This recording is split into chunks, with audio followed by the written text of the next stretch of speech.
is me, Wanda B. You're listening to the sounds of Richmond Punch. Why did the name of the song like fade? So we're just going to say Richmond Punch. Check out his music. I love it, love it, love it. The violinist, he was here in the studio at IntellectualRadio.com. We were happy to have him, and I just love it. It moves me. So, you guys, last week we were not here because it was the holidays. Hope you had a great holiday.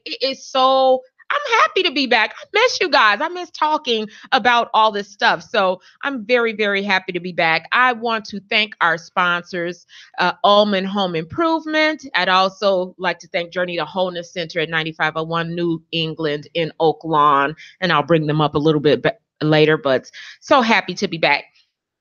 I hear yet the weather outside is frightful. So I'm not going to sing Christmas songs because we were a little over that. But I have with me none other than our certified life coach here to He Said, She Said, James Borshade. Yo. I'm glad to be here. And my birthday girl, Valencia. Happy birthday. Happy birthday to ya. Happy birthday to ya. Happy birthday. It's funny, that song, my mom sings that. That's her thing every birthday. She's been doing it for like 99 years. And so when you get that call, you already know where it's going. And then she goes, after that, she goes right into the happy. And she got to go, don't stop her because she got to do the whole She got to get into it. So the grandkids and everybody knows. So I was actually on the phone with my brother and we were talking and I said, Stevie Wonder's on the other line. I got to go. He was like, okay, I know. You got to take that call back. And as soon as I picked the phone, I put it on speaker and she was like, happy birthday. So she always say, and you know you're going to miss that when I'm gone. So, yeah, that song is a good one. I like that one. I do too. Well, what did you do? Well, I've been doing and still doing, Capricorns, we do the whole entire season. Is it a birthday season? It's a season. Yes, we do. But see, we have to, especially those, I don't know about Capricorns and other, but here in Chicago, Capricorns, we are too lively of people to have suffered to be born in the winter. So tricky and iffy on if you're going to, are people going to come out? So our energy has to be such at a high level that people will come out in -10 and stuff. And so I plan to connect throughout my whole season. So I've been on brunches and lunches and been out dancing, and I went out to dinner last night, and I might stop for a drink tonight. I don't know. I'm just doing stuff. I'm an Aquarius, and we have the same. We come on in once y'all get done, and we have the same issue. That is snow. I remember my 21st birthday, the snow was up to my nose, and at my birthday party, I was like, oh, please. Yeah. I think it was just me and 3 friends, but hey, who's meant to be there is supposed to be there. And we have a good time. How do you throw parties in the winter? Well, my 40th, I said, you know what? I'm going to do it. And like you said, those who going to be there with me, going to be there. And the weather was horrible. But I had over 100 guests come out to the Glenwood. I had my whole 40th performance. Me and my girls, we had a dance. I was like, bam, bam. We came out the back. My son got out there, Dougie. My grandmama was 98 on the dance floor and everything. It was grandma? Great grandmama. Let me put that on there. Yeah. She made 100 this year. She'll be 101 this year. Dancing at every family event. I love it. That's what's up. Yeah. That is what's up. So we're going to get right into our topics. Again, I appreciate you all. I appreciate everybody who tunes in on Facebook. And I really would like your comments and feedback on this on our group here as you watch. Hey, Terry Connor. Oh, one of my favorites. In fact, Terry Connor, you were here last January. Let's get you back. One of my favorite people to as a motivator. You really have to go see this woman speak. Very motivating. Hey, Steve Johns. Thank you all who tune in on Facebook. He likes to, what's the name of his show? I'm really Steve. Patty. He's Patty. Steve's always Patty. He was on our show. Are you talking about Steve's old Patty? I got to get back in the groove of things. Like usually this stuff just flows off my tongue. And right now it's like, What was that? Who was that? Hey, Robert Bracy. Again, thank you, everybody who's chiming in. So today, what are we going to talk about? Steezo, what's the name of your show? Why am I drawing a blank? Is it just, what is it? Isn't it Petty Radio? Just No, it ain't Petty Radio. He petty. Come on, Steve. Yeah, You he petty really because you won't too. even respond. You're going to say LOL. Like got LOL, us nothing. Tell us. Okay, so you guys, we're going to get started. So here we go. He said Steezo Radio. How see? I knew how Petty simple. Steezo. It's the same thing. How simple. But my mind, y'all, I really got to get back in the groove of things here at IntellectualRadio.com. We're going to get started. Okay, so we have a group, He Said, She Said, on Facebook, and we talk a lot about relationships. We are really, and my team here, we're all in the business of really trying to heal relationships with the male and female perspective. We bring you our opinions as well as things that we know and to be true and so we like to hear from you. So these are topics we talk about in our group every day, every week. And then sometimes they want to start off slow and work our way up into this, or let's kick the new year off with a bang. So you know what? I'm going to start a little low here. We're going to go with the criticism versus feedback. That's slow. That all one is gonna get people really were getting really heated on the all one, and that's something I don't know if this will be as heated as that. What is the one with whether you what is the topic on the all, so I can say, can you be in love with a man who you are not in awe of? the word awe is so. What did someone say that the pyramids bring awe, but no man brings awe? It could get that one got heated. So criticism versus feedback. Start that one off, James. Me? James. Yes, wow. So get my mind. I'm catching up. I'm looking at the Facebook people. Thank you all who are sharing it and chiming in because I want to hear your feedback on this.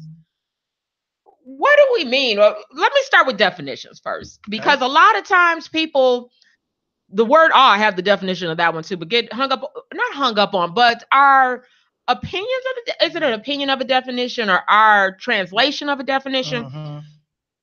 Criticism, the expression of disapproval of someone or something based on perceived faults or mistakes. And then feedback, information about reactions to a person's performance of a task used as a basis for improvement. Yes. So this conversation, this topic is near and dear to my heart because in my practice, I'm a certified life coach. We coach about relationships and spiritual life coach. Absolutely no place in a relationship. What about constructive criticism? There is no because people feel that they can build you with criticism. There is no such thing as constructive criticism. No place in any relationship, top to bottom. And I'm talking about mother-son, father-daughter, father-son, mama-daughter, husband-wife, wife-husband. Criticism has absolutely no place in the relationship. It is destructive by definition. Can you read that definition one more time of what criticism is? Criticism, the expression of disapproval of someone or something based on perceived mistakes. So you are now expressing that I do not approve of either who you are or what you did. No one wants to be disapproved of. Nobody. It automatically breeds defense. What if they feel that they're doing it to help you and for you to see or to understand what you're doing wrong? Whether they feel it's constructive, that you need to hear this. Well, disapproval means the word dis comes from a Latin word that means separation. And so separation in any relationship is not constructive. It is destructive by nature. Anna, Nicole, Tiffany, hello, who's also been on our show. I love all my regular contributors who contribute. She said, that's irrational. I knew she was going to chime in, and I'm waiting for a couple others. In love and meant to be a tool of correction. That is what you do to a child. A tool of correction. Criticism, using marriage as an example, is not a tool for correction, and it cannot be done in love. And I'm going to share why. Love is patience, love is kind, etc. Feedback is what you give to someone in love. In fact, company where I've got about 30 employees, 7 of them are like direct reports to me. I don't criticize my employees. I give them feedback of criticism. Let's say we have guests that are coming because we do tours of our campus. We have people that are coming in on Monday. Somebody comes in and we're supposed to have food and the food wasn't ordered. And I come in the workplace and I say, you know what?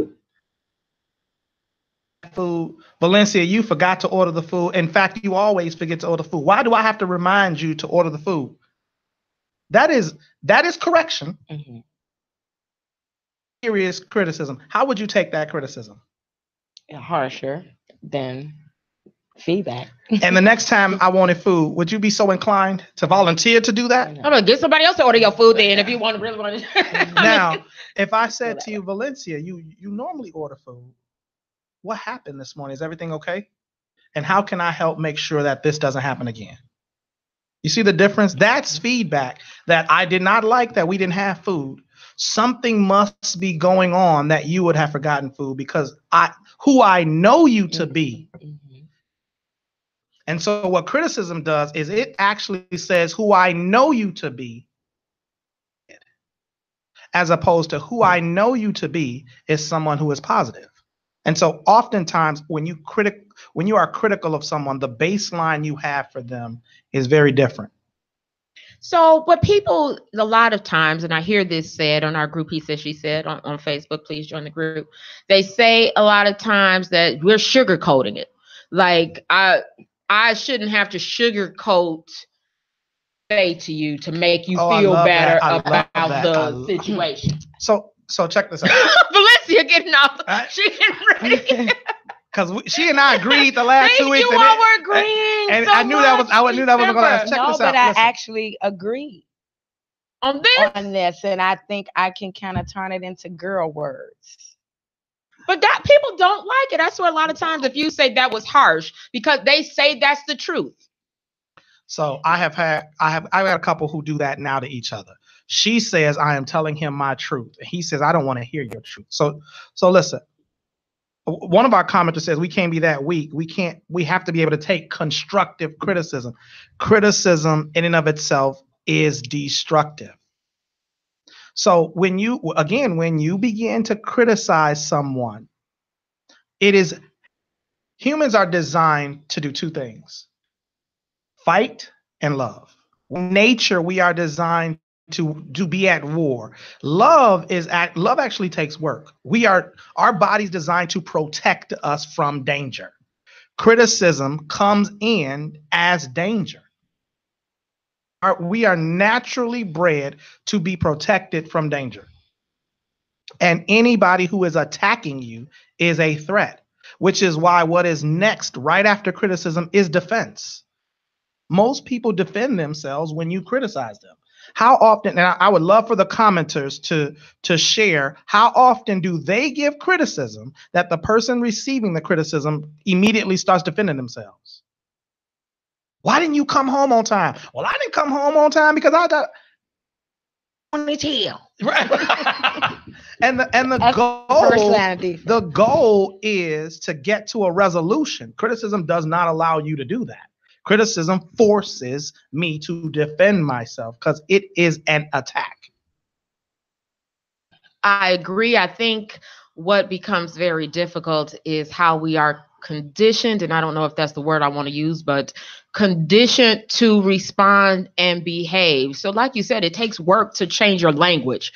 We have like a automatic how we respond, and now I'd have to sometimes stop and think before I speak, because sometimes my natural response is to criticize in the way I was criticized when I was younger. I mean, how my mother spoke to me when she said that you're not doing that right and you should do that better. And that's how I know how to respond to some things. And it's my natural way of doing it. So I have to take a moment to think of how sometimes I don't even know the language to fix it. So sometimes I just leave it alone because I don't have I don't have the feedback language sometimes. And that's what I was getting ready to say. That's the people because no one said feedback wasn't honest.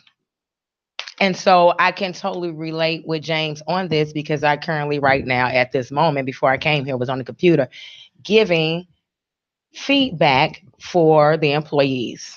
So in that you have to tell someone they're not getting a raise and why they're not getting a raise. And you have to do it in such a way that now you don't demotivate, you don't unmotivate this person to come back to work. Exactly. I'm not saying you're fired, but you didn't do so well. And there's a better way to say it than you sucked. You didn't do so well. Yeah, you didn't do so you didn't well. Do this, so you have do this. Right. So you have to word it. You have to still tell that person some things they did well. You have to do all of that when you're giving feedback based on that. And you're letting them know, I know you're better than this, because if not, you would be getting fired.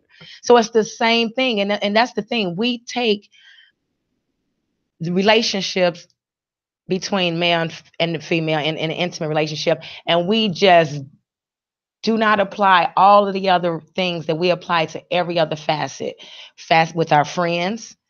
We care more. We think more about, oh, I know Wanda. If she is not no morning person, I am not going to call her. I respect that, and I'm going to do that.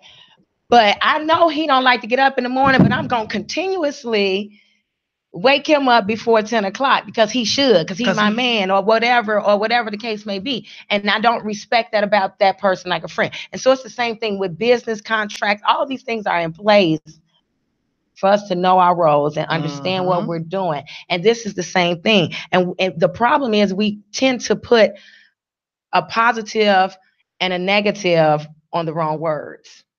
And so just like with submission, oh, that's negative. Women are automatically, oh, we're not going to do it. Same way we're getting ready to go into the all. It's because we're attaching such a negative to that word because maybe we thought we were feeling that, but our choices were wrong when we didn't make the right choices. And now we're upset at the word. So now, like, some people are upset at marriage. Marriage is not the problem. Just like, it's who you chose to marry that first time or second time or third time, fourth time, whatever time. You made the wrong choice, but it wasn't marriage that was the problem.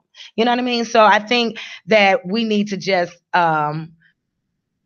let me say real quick what Anna Nicole said. I can attack the issue and not the person. I will not coddle grown folks when they behave badly.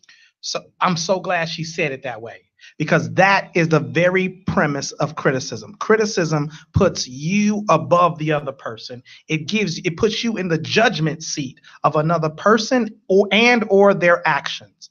And feedback puts you both in the solution driving seat. If Valencia walks in and knocks over the camera and you like, Valencia, why don't you watch where you going? Or, hey, Valencia, is there a better place for us to put the camera? And Valencia be like, you know what? It's hard for me to see it when I'm right there. Maybe we can put it over here. And it's subtle, but there's a big difference between criticizing what she just did, giving feedback to how is there a better way to solve this problem. Feedback looks for solving problems. Criticism looks for attacking issues or people. And if you take his further, because the kind of person I am, I might even, because the way he approached me, say, oh no, actually, Wanda, you did nothing wrong. I made the mistake. It means you to take more accountability. And then for what I can, because I feel safe to do so because of the way you approach me. She's sounding all like James Bourne. But that's that language. I love it. That takes this next level. Feedback allows for safety, allows for openness, and every relationship needs safety and openness. Criticism allows for defense, guardedness. And when you criticize let's talk about marriage or spouse for a second. When you criticize your spouse, you actually get less of him or her. It's not safe to show you to be all of me.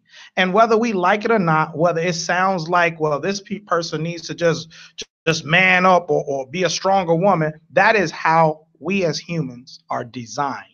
And anybody who says, well, I could take criticism, I challenge you to come stand in front of me and give me 5 minutes to criticize you and see if you don't fight back. Steve Johns, my dear petty friend, said, but she knocked over the camera. So that's sugarcoating. We didn't sugarcoat that I knocked it over. You're Right. Okay, are we trying to illuminate that she knocked over the camera? Or are we trying to solve how the camera won't get knocked over again? Mm-hmm. And that's what ends up happening in arguments. They oftentimes spend time arguing about the argument. They want to win. It always feels like you're in a conversation with somebody who's trying to win versus solve the problem. And that's what it is. But I want to make you realize or be accountable for knocking over that camera. So versus saying, I don't want this camera to keep being knocked over, so we have to solve this problem. And therein lies a lot of relationship problems. One person is trying to make the other person do something, as opposed to solving the actual problem that is at hand. So we spend time. The people who are chiming in on Facebook, how often have you spent time discussing the discussion and not actually solving the problem? You stop talking about the camera and it's over whether you acknowledge what you did, whether how I said talk to you. Now you're all off of the issue and the camera doesn't get moved. I want to read Tucson. I know I read her. She says, I can't see. Okay. She said, I am the judge, jury, and executioner. In my world, you don't just float through and do whatever you want. I decide who is in my energy circle, and you will indeed get judged or dismissed based on your actions. Y'all give people little power to be great. I will sharpen your iron, and you will sharpen mine, or you'll exit stage left.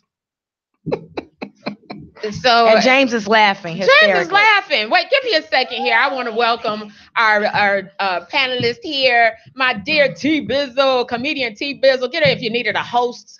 So I'm telling you, she is the best host ever. I've been to a few events she's hosted, and she will have you laughing.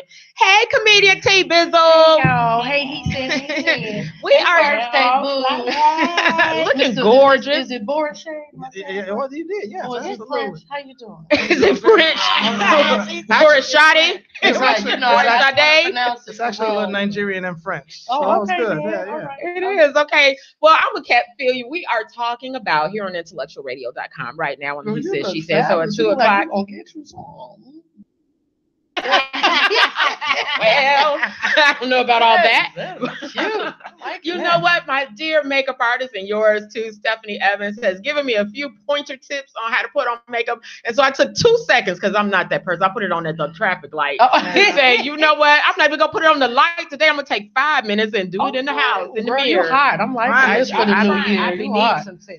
I'm telling you, Stephanie is God. I don't care. She's like, no, you have to. So anyway, we've been talking about criticism versus feedback and the differences between criticism and feedback, because I will say that I grew up with a mother who, and I have a daughter too, who's the same way, very critical. They feel they're giving me their truth. And they can do it so harsh. I mean, my mama can be like, you're like, oh. Okay. And she was like, well, it is. And they feel like it is. So therefore it is. But you never walk away feeling good like, oh, I want to fix that. You want you want to slit your wrist a little bit. Right. So you go like, ouch. And it really makes me not want to do those things again because I'm so afraid of messing it up with it all. So I get that. And so a lot of times this comes up. This came up in our group in one of our posts. And I don't even remember what the post is necessarily, the criticism versus feedback that made us say this should be a topic. But from constructive criticism, because people use that all the time. I'm going to give you some constructive criticism. And then you watch the debate over you defending why I'm right or why I feel that you're wrong. And you never get to, how can I fix, if there is something I need to repair or fix, I don't know if that's the word I want to use about myself. I stop hearing you, blah, blah, blah, blah, blah, blah, blah, after you start, because now I'm defending where I feel you're wrong versus I will look at that about myself and do something different. So I think that's where we're trying to go with this. So Tucson had a comment. You can call in, Marquin, if you like. It is 708-223-8953, the workout man to the stars. I mean, this guy will work you out. You have never had a workout till you worked out with Mark Quinn. So if the number is 708-223-8953. If you would like to call in, we will welcome your. Why are you laughing? You are laughing. Good choice of words. We will welcome your feedback. Yeah, so I'm reading the Facebook comments, and man, you all have me in tears. Fill us in. So what people are really saying is, I can give you criticism because what if what you're doing is wrong? And the question I would ask is, to who? Exactly. Which the definition, the expression of disapproval. Who said yours was right? Yours is right. Yeah. And that's what the definition says. The expression of disapproval of someone or something based on perceived faults or mistakes. Perceived. Yes. So that's your perception. And then that very thing that you're wrong. Why is it I have to keep taking acknowledgement with what I'm doing wrong? What makes you have to be the judge and jury to me being wrong? And that's the thing my daughter will say to me. She was like, "Mommy, but it's true. She is that." See, I think it goes back to something simple that I always say that we need to. I wish there was some way we could replace some of the unimportant subjects that we never get back to in school. If we replace that with like personality training. No, seriously. Because that is just something that if I knew at 6 years old and 7 years old, and it was starting to be introduced to me who I was and my personality and the things that I need, not that I want, but the things that I need because of DNA of my personality. And then it would also help me understand that because I'm a tell it like it is type of person doesn't make it okay when I'm dealing with a different type of personality that cannot receive that message well. For some people run into another personality that can accept that. Now they deem that they've been approved. This works. Because they've ran into so many people that they can say, girl, you know what, you need to. And they be like, oh, okay, I get you. And they laugh it off. But then there's the people who cannot take that. And we feel like now something's wrong with them. So we need to replace some of this and really have some personality training. I agree with that. Steezo's so petty for real. You got it. Did he comment? Hit the on button for me there. Called in to He Said, She Said on IntellectualRadio.com. Please tell us, turn that down. Please tell us your name and where you are calling from. Hello, where you calling from, caller? My name is Mark Quinn. I'm calling from Chicago, Southside. Hey, Mark Quinn. What's going on, Southside? What do you think as a trainer? What do you think yourself out of feedback versus criticism? So this is what's irritating me about the conversation. It was not about the conversation, but about the two words. One, nothing but a synonym of feedback.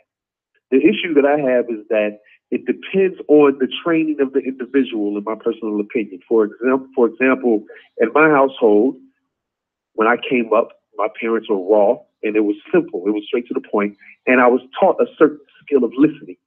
So because I was taught that, I'm not so sensitive to certain things. So when my wife tells me, babe, you're terrible at paying the bills, I don't get defensive and be like, hey, man. I sit there and I listen to them and I ask for, well, why you say that? What is the reason why you feel that I'm terrible at paying the bills? It's because I listened and I'm focused on the message. I'm trying to understand what's being relayed, and then I'm asking to get clarity. The problem is that, like when I say this, people are sensitive. And they're too sensitive. Very. And they say this, and I'll make it quick. When I was younger, I came up in the Nation of Islam, right? But my father was a heavy Christian from the South. And when I would listen to Minister Farrakhan speaking, sometimes he would say the word damn and hell and, what you would consider curse words, right? And instead of hearing the message and understanding the message and receiving the message that he was giving, my father would cut the DVD that I was watching off or pause it and see, that's the problem I have right there. He's cursing, he's this, that, and the third, he would just go all in. And I'm like, well, Dad, what was he trying to say? What was the message he was relaying? My father couldn't tell me. He was like, it doesn't matter. He said, damn. The damn syndrome. People get caught up in this. They're so sensitive nowadays that you cannot actually give them. You can even give feedback. I can say it in a sensitive and a soft, soothing way of giving you some form of critique. But you'll still find a way to defend it. The reason why is because I feel that people naturally want to be the angel and don't understand that they're the devil at the same time. And what I mean by that is that if you tell someone, man, you are good at your job, they be like, yeah. But if you tell someone, man, you know, you're bad at your job, they be like, I'm not bad at my job. I just didn't get proper training. And I just got the third. And who are you to critique me and tell me what I am? That they are good at something, or that they don't want to hear a negative about themselves. Or something that they have to improve on themselves. And I think that's not necessarily a matter of criticism or feedback. I think that's a matter of the listener that's receiving it. And even if someone's coming at you in the most rude of manners, you can simply say, hey, I feel you. I hear where you're coming from. You know, can we tone it down a little bit? What do you need? What's the message? What are we trying to do here? But what happened is, instead of the listener doing that, they'll say, man, who the hell are you talking to? And then the message is totally forgotten. Then now it's a fight that's about to break out. But somebody may have come up in a way in which they were told to be straightforward and raw. And so what you're telling is, and the problem I have with this is that when you use the term keep it real, you don't really mean it then. But keep it real, go wrong. You don't really mean for me to keep it real with you and be straightforward with you.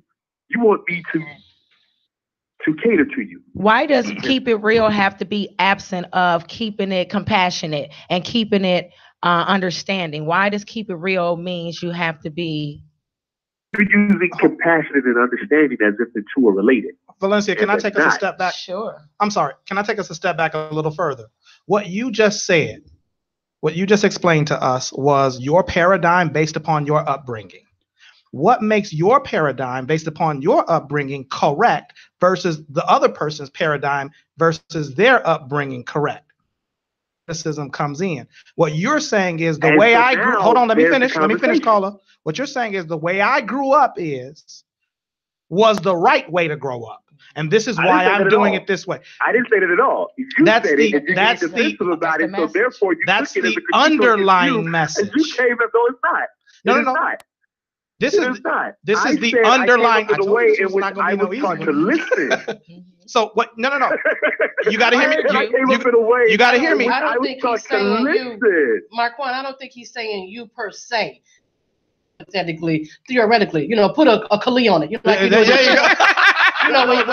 When you do a deadlift, it wasn't to your your DNA, biological, historic, and Muslim, Christianity. Okay. Not you, baby. He just mean to Kli. Put that Kli on there. No. And totally understand. Okay. So what my Capricorn sister is saying here. Why does it have to be? See, the thing is just like a post I put up this week. 5 + 4 is 9. Okay, but she might say 6 + 3 is 9. That doesn't mean either way is wrong. It still come out to 9. All understand when you give in a constructive criticism, if you pay attention to some people, because I have people do it to me all the time. They might say, oh, well, you're funny, but you say, you talk about body parts too much, or you mention sex too much. Okay, well, that's not funny to you. If I go on the West Side, they might be like, girl, we love it. That's all we want to talk about is body parts. So at the same time, it's constructive criticism, again, like what the gentleman to my right is saying, whose is right? There is no yes, there is no yay. If you're telling me constructively, T-Bizzle, don't wear purple MAC lipstick. Constructively, I might say, kiss my butt. But if it makes me appear better on the camera, and this is what social media wants and the audience wants, then it's constructive. But I can't be sensitive at the same time and say, I don't want to take it. I don't want to try it. Just like you said earlier, you tried it for 2 minutes, and now you're like, I like 5 minutes. It goes back to what you just said. It's in the listener. But check this out. You said what you explained and the experiences you gave us. You basically told us that when you give this criticism, they defend themselves.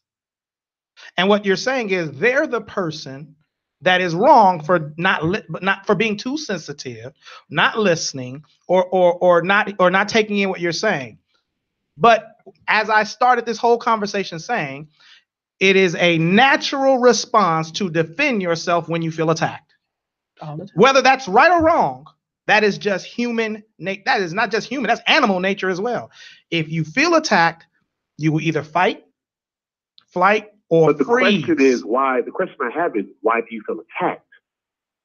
To criticize me, I don't never feel attacked. I never don't. I never feel attacked. That's because you're used to it. I want to know why. Like, what is it that I can do to get better? So I get there, and then I try to analyze it and figure it out. I don't feel attacked first. That's not my first response. Well, Marquand, I do. Been. And I think it's a matter of how I was brought up. That's all I'm saying. Okay. That's all I'm saying. Agree. Whether that's we agree with that. We agree with you.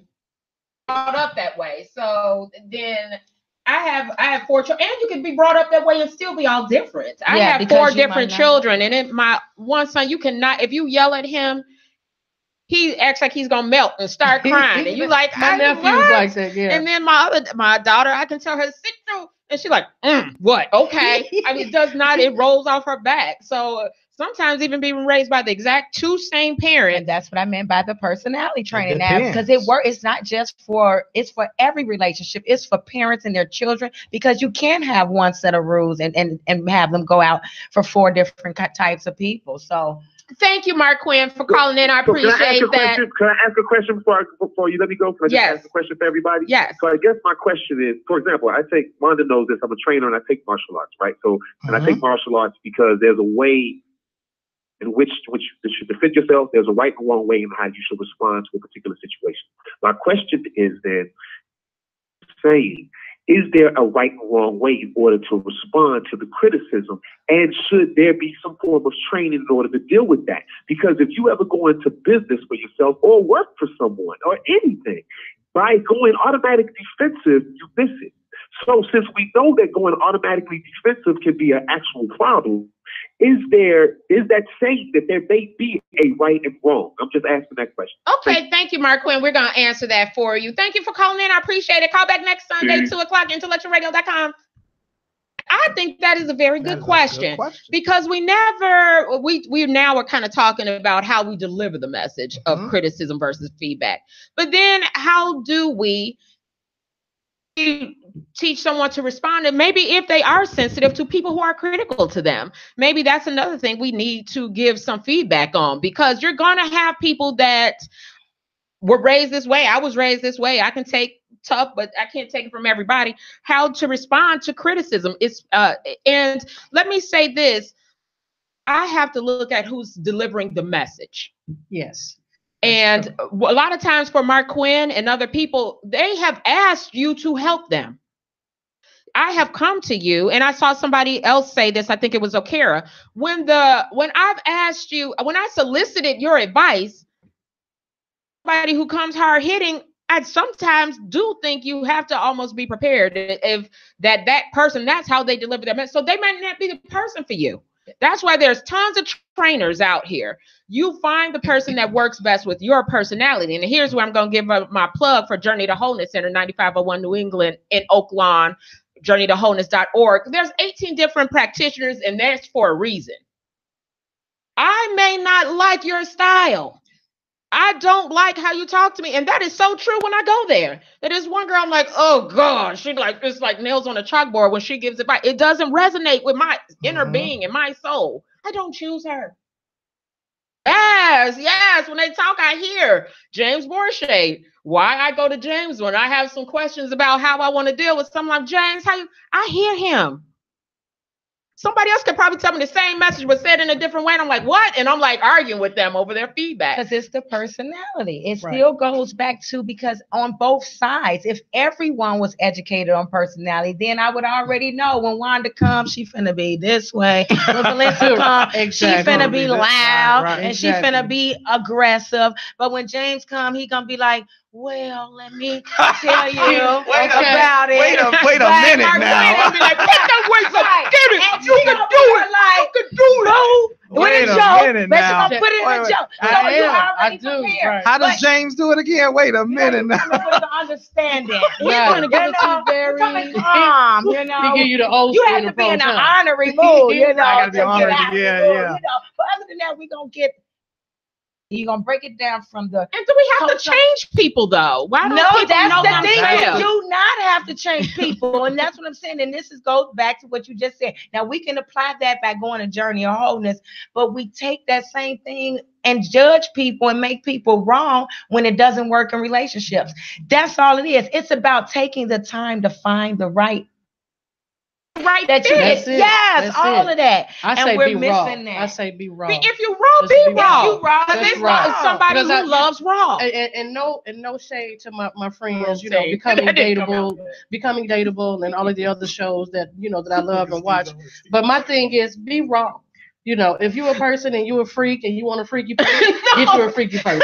If you're a person and you want the wrong way, but you know, that's I love Steve. I know he's gonna say something in a minute. Toussaint, don't you say nothing. But the point is, you just have to be accepting of that person. Like some people say, well, I don't want to date him because he's this or he's that, or I don't want to date her because she's this and she's that. Then that's not the person for you. But don't tell me that's not what I need. Or you're giving it to me wrong, or I don't like how you talk to me. Don't do that. Then I get upset when and I people may be say wrong that. in my opinion of this, so we'll hear James's. But for me, find the person that's right for you. Mark Quinn and his lift those weights, you can do it. But me, I'm like, yeah, Right. do that. I can do it. But I've had the same woman do something like that and yell at me, and I'm like, girl, who you talking to? I don't take that well from women sometimes. Some women, I just know that about myself. So I got a male gynecologist. He's my favorite.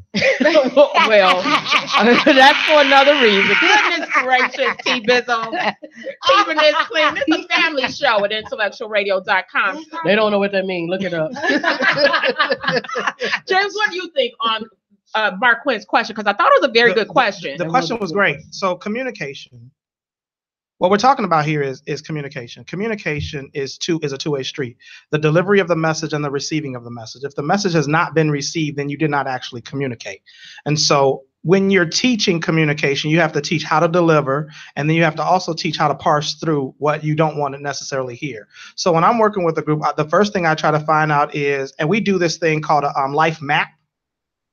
Where your landmines are, or where your hurts are, where your scars are from your childhood, because usually people get defensive about something they've been scarred about.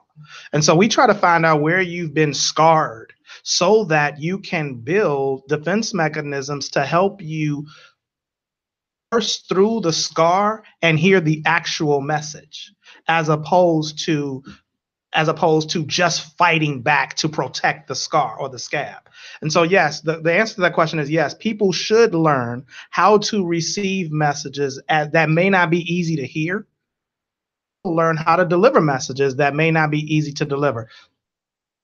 And I'll share a few tips in a moment if you all want to hear. You know what? And I think sometimes why that is a scar and why it hurts to hear it that way goes way deeper than that moment. It has nothing to do with you not liking how Mark Quinn talks to you or how someone talks to you. It's more that it takes me back to that place where my mother used to yell at me. And I don't like that. That doesn't feel good. And I've gotten conditioned. So usually those scabs and scars that we respond to so critically when people come to us is because it hurts deeper somewhere. And sometimes we don't even know where. And that's, again, emotional clearing. You can go to Journey to Wholeness, 9501 New England. They have an emotional clearing where you can go and someone helps you dig deeper. And they don't take a lot of visits. It's not like they're going to sit you on the couch. A lot of times that she can get right to trigger comes from, because we have those triggers a lot of times. And I'm sorry, give the tips, please, James. So I was sitting. I got to give credit where credit is due. I was sitting with a couple of friends of mine 2 days ago, and we were talking about this very topic, criticism versus feedback. And one couple shared with me how they do this, and it works for them. They've been married about 20 plus years.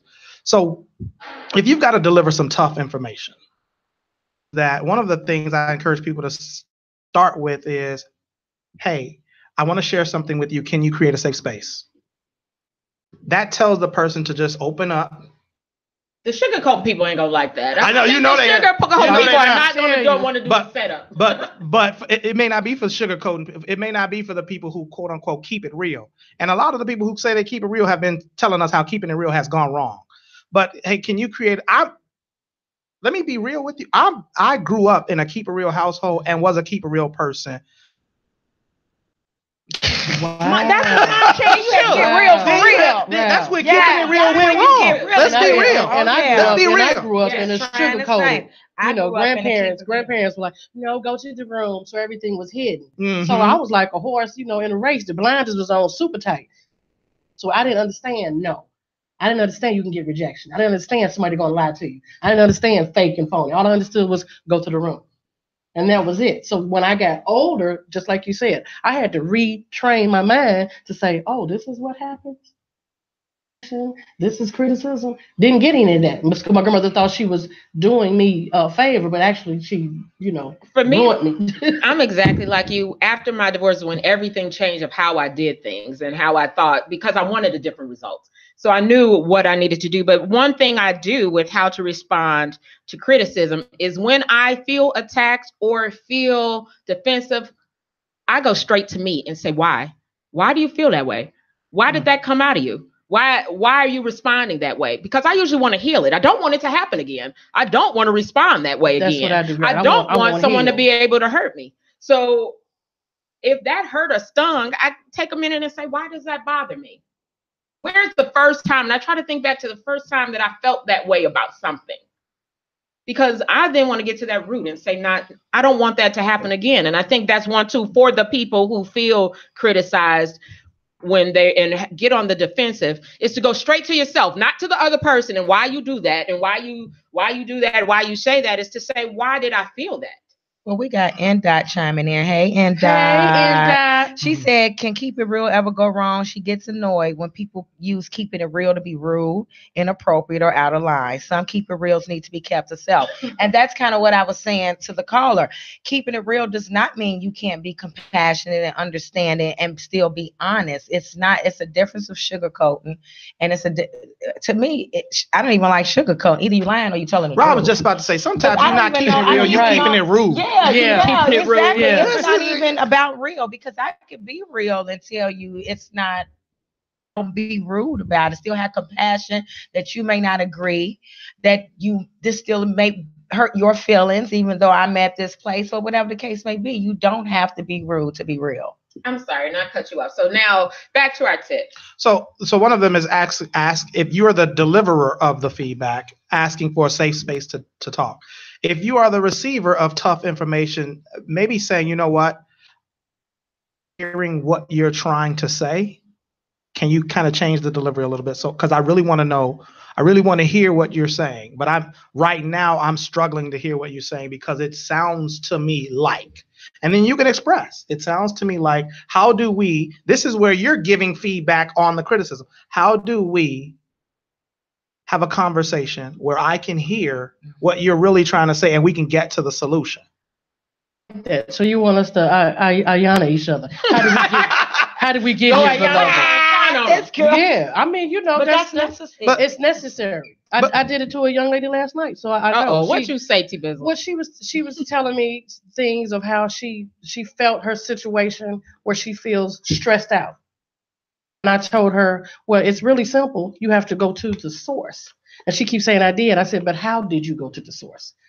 Did you go angry? Did you curse? Did you raise your mouth? Did you sound like you was their mama? You can't, if you're 40 and they 40, like he just said earlier, we're both going to be fighting. You can't tell me, I can't tell you. So nothing gets resolved. But if you go to the source, like, do the old Steen or the Ayana, hey, I want to be in this space. Why you always got to go to James Borchet voice? So, is that the James voice? Well, yeah, that's the Ayana for the female. That's the Ayana, and the yeah. James Right, Borchet for the male. But I mean, but it this does is work. grown. This is how you have grown folk relationships. Yes. But because Yes. feeling like you could, We are making let me. I'm about to tick some people off. Uh-oh. Only children think that they could say what they want, when they want, how they want, wherever they want. Only children do that. Grown folks know how to temper their tongue.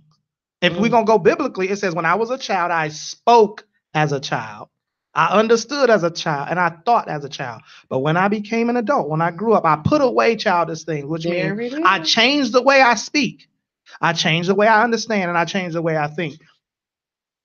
You can't be in no grown-up relationship and just say whatever you want all willy-nilly, man. Exactly. You can't do that. Agreed. And then expect the other person to just be strong enough to receive your negative ignorance. Yeah, your energy. You can't do that all willy-nilly like that. Oh, We make people sensitive. There are some sensitive people, and you Is need it to sensitive or identify. you You just need don't to wanna deal be So with. who defines sensitive and people- strength? Who right. defines that? Who as a weakness? Why is Who sensitive defines a weakness? who defines that? And I'm glad you said that because that's something I've always dealt with a lot of times. If someone will tell me something I don't like, and they say you're so sensitive, and they tell me I've the had same to. thing. Y'all got to get Steezo on this show with me, please. Because I know he blowing the. What I is know he he saying? blowing the You comments criticizing up. my grown-up relationship though? What he saying? He a fool. Annette, He is a fool. He just Oh. talking stuff. Oh, that's girl. Annette, known as Annette. Hey, Annette has a show here at Intellectual Radio. She is on Wednesdays at noon. Mind, body, and soul. Oh, I love when all she right. says that. Hey, I love when she says it. Here at Intellect. What did you say, Annette? She says that's real grown folks. So that means everybody ain't grown. That's not. right, James. True. Watch the tongue. Yeah. And that's true. I think I never thought of it that way. That yes, my 14-year-old feels like she can say whatever she wants to say until I tell her she can't. If she doesn't have a right, she can think whatever she wants to think, but you don't have a right to say your opinion to everyone. And especially my daughter will say it at school, well, she did, and that's she has authority, and you can't Yeah. say that You to can- that You person. actually can compare if you go in a relationship and everything that we complain about that a woman does or that a man does, compare it to what a child What would children do. Yep, you can. That's You everything. absolutely can. And That's what it they will do. be period, point blank, each and every time. One of my friends told me, she said, well, I need you to tell me what I did to, hurt you or make you angry. Or if I say something out of order, I need you to tell me. So I said, you want me to tell your grown cuckoo what you already know what you did? Well, I'm not your mother. You know what you did because it came out your mouth. People they don't recognize they're being rude. You know You exactly- think so? if I I think tell some you- people don't. You do? You They think do. they recognize Not it? only do Yeah. they recognize they're being rude, they think it's okay. Yeah. Right. to be That's more rude. the point. Yeah. Yeah, They you're right. think I'm saying that that's wrong. And she okay. can dish it, but when you do it to her, oh Jesus! Lord. Why is that the You criticizers forget- usually cannot take feedback in return? Ooh. Well, you know what? I love her. She has helped boost my career and improve, certain things about me. But certain things she will go over the top, and that's why I be like hashtag team too much. Because if I said it to her, she wouldn't be able to take it as well as I receive it. You see what I'm saying? It's always that type of person. Are you giving me constructive, or are you trying to rebuild me into you? That's bingo. And I tell her all the time. James rarely says a bingo. You can't make Bingo. it into You trying to build a bear. Yeah, and I can't stay. I don't like that relationships. I want him to do this, and he gonna cut his nails, and he gonna get an earring. Girl, you better preach. You Come on. cannot build a bear. You almost I had me want her. speaking I want tongues. her to know how to cook Don't do it. Thanksgiving turkey. If she was fixing ramen noodles when you met her, she go. That's where it's at. That's You got a ramen ramming noodle it up. chick. Yeah. If he got bad teeth, he wasn't thinking about them teeth. When you met him, I right? did that. I told him, I said, you can't be with me and you got one tooth. Why not? I made But him- that's another. Because that's embarrassing. You can't be with I'm T-Bills joking. only got one tooth. You be like, T-Bills got a man with one tooth. She So- married him. But then I had to realize later, after we divorced, and I told him, I said, you know what? Seriously, I'm just being honest. Look, I keeps it real. I told him, I said, I tried to change you. I should have accepted you for you, but I didn't do that. And a lot of women and a lot of men do that. You can, especially at we 30, 40, and 50 plus. If he fat, if she fat, that's it. Talking about we're gonna go to the gym, I'm gonna make you look like Beyonce. I am Beyonce in my mind. Dot, who is part of the Right. he said, she said team, said, but folks really don't know when they have crossed the line. And That's they true. said That's, those That's people, for some people, people that are is like that. that's just a maturity issue. Mhm. Yeah. For some Exactly. people, that's just a maturity issue. For other people, they know when they've crossed the line and they don't wrong with the line. They think your line is in the wrong spot. Yes. Like the caller said, why are you so sensitive? Why is your line way over here when I should be able to come in your face? That should be your line. You can't tell people where to draw their own line. And that's with everything. So James, when T Bizzle mentioned that they're trying to make you into them, what do you have to say on that? I always tell people to stop trying to build another person, but enjoy the one you have. And oftentimes people are trying to make you who they hope you could be so that they can feel good about who they're with.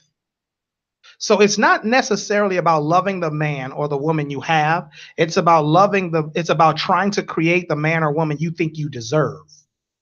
Oh, glory, hallelujah. And that is the difference. And most people go a lifetime never being happy because they're trying to create who they think they deserve as opposed to loving who you have. That's it. He telling me. I guess I do hear the voice now. You're doing it. You're doing it. I mean, because I did it backwards. I thought in my younger years, well, okay, if marriage, this is it and I want it, and we're going to have a house in the suburbs and a Cocker Spaniel. Okay, but then, after the first divorce, I was like, well, what am I doing wrong? So then I had to do a reality check on me. And like I tell them today, I don't care who it is, even if you're married, divorced, or whatever you are, LGBT, whatever you want to be. Did she say P? I'm trying to be nice. But you'd have to understand this is how that person is. Quit saying he was terrible, she was terrible. No, they just were the wrong person for you. And sometimes the only person you can truly change is yourself. That's it. So no matter how many relationships you get into, the only person you truly have control over to make change is you. And oftentimes, and this is what makes my job easier, because I can spot out immediately if you're trying to change in your spouse what you ultimately don't like in you. Ooh. And most of the time that's what's going on, because you identify with what you feel you're lacking. That's where most Say of that the again. Yeah. You identify with what you think you're lacking. That's a t-shirt. Give us an example. You gotta write that down. Give us an example. Yeah, some of my people are watching, so I got to be careful with my examples. Make them generic. This is not about you. I got to make them generic. Right, water it down. This is feedback. Okay, you know what? I'm gonna give an example. Okay. And my phone probably start ringing. I have a people who I know who. Well, let me give it a generic example. One of them is let me be careful. No white meat in 2018. No white meat. So give an example. So some people would be like, you know what?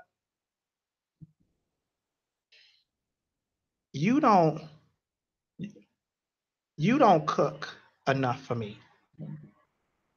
And I can't stand it when I come home and there ain't no food.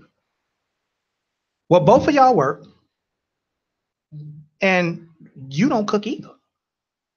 He don't. You understand what I'm saying? And so often, so what he's criticizing is the feeling of hunger, and now it becomes your responsibility to solve the problem, and it's not mine. But the truth of the matter is, if I knew how to cook, also, and I got home before you, I would do this. I would start a meal also. So oftentimes people, and that's not a great example, that's a safer one. But oftentimes people try to criticize. People identify in you what they know they're lacking. That's actually a biblical paradigm. Take the beam out of your eye. Oh yes. Before you try to take the little plank out of somebody else's eye, you can see what you are lacking, and it becomes clear as day. Yes. I'll give you a prime example. Here's a different example. I can't stand to the room and dominate the conversation. Can you see me coming into a room and dominating the conversation? Yeah, I do. But I can't stand it when other folks do it. Give me, I don't know if I know what that looks like. Oh my gosh. Or maybe it's me. If we sit in a boardroom and I got 12 people who need to talk, but I got a point I want to get across, and you talking. Oh, I don't like that either. Yeah, but the only reason I don't like it is because I got a point I'm trying to get across, and they probably thinking the same thing when I start talking. Like, what makes your point more important than my point? And so if I started to criticize that person, you know what? Can you let the rest of us talk? What I'm really saying is I want to talk. I want to talk. Let me get my turn on. Right. Give me some time to do what I'm criticizing you for doing. Terry Connor said, "We don't change anyone. We inspire one another to be a better version of us through our own changed behavior." Oh, that is the truth, Terry. You better preach that. That was good, Terry. Get her book. Terry, put the name of your book. Is it I Am? I should know this, but write your book down, please. So when it comes to criticism or feedback, criticism causes defense and closure. Feedback causes openness, which allows you to grow to become a better version of yourself. This is why feedback is so much more. Feedback is more, I don't want to say more important, but feedback is a better approach. It may not be the best, but it's a better approach to help a person grow. If growth you want. Sometimes growth is not what you want. Accountability is what you're looking for. Yes. They want you to be held responsible, right? Yes, I want you to take responsibility for kicking over the camera. Right. Okay. Now, I did it. I'm sorry. Right. Now what? Yeah. Okay, right. Now what? We have so many topics we have to get through. That go back to what Joyce Meyer was saying in her The Power of the Words. And what you don't have and what you're upset about, but then who are you? What makes you feel you're supposed to have that?